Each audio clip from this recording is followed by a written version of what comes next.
Why is it good to have a female astronaut on board? Because if crew gets lost in space, at least the woman will ask for directions.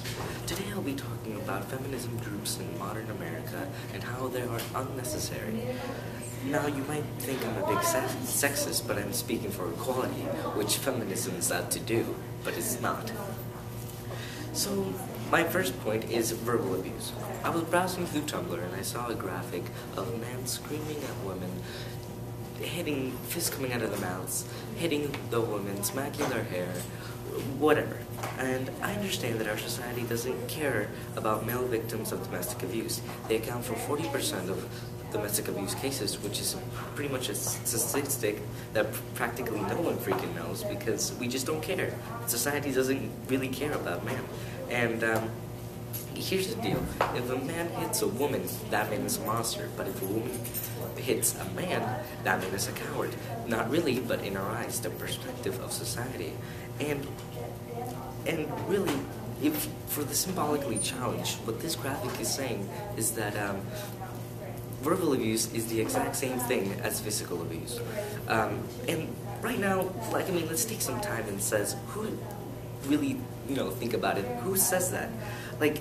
The people who say it are victims, but actually aren't. They want to be victims, but America loves victims, so they take that little speck, the little increment of what they have, that little verbal abuse, and blow it out of proportion and say, oh no, he didn't call me a mean name because he was mad, and normal human beings argue. No, he verbally abused me, and it was the exact same thing as he were to punch me in the face.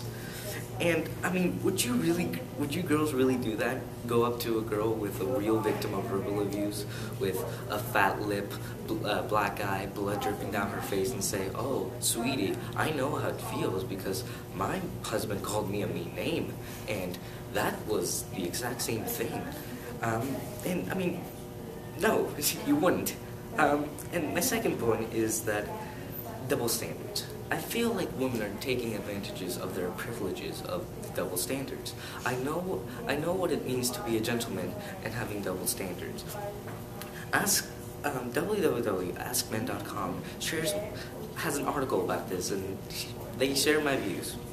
But really, you have to understand that there's a biological difference between man and woman, and I'm not here to talk about biology with you, so I'm not going to get into that. But I would like to bring up the Toronto University, where feminism groups use bully tactics to restrain the freedom of speech. And my third point, my last point, is just it's only sexist when men do it. The Talk is a CBS show that it has a bunch of women huddling around a table and discussing their problems. Now, I really have nothing against that.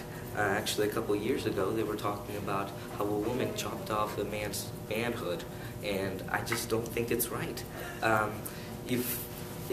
Because she filed for a divorce, and I just don't think a woman should be allowed to do that because, she just got off with a warning, and I don't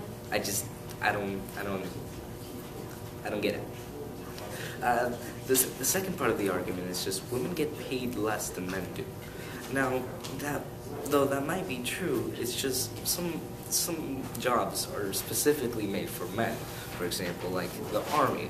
Now, would you girls really like to carry pounds and pounds of guns and ammo, ammunition in a desert? And I don't know. I feel like some jobs are made specifically for men.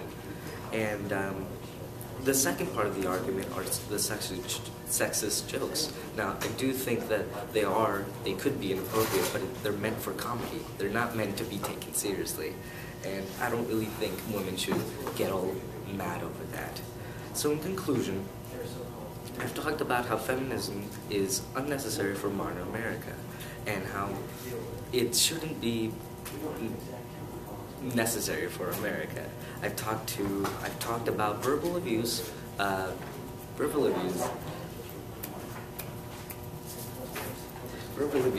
double standards, and it's only sexist when men do it. So remember, when feminists are everywhere and will use their double standards against you. Thank you.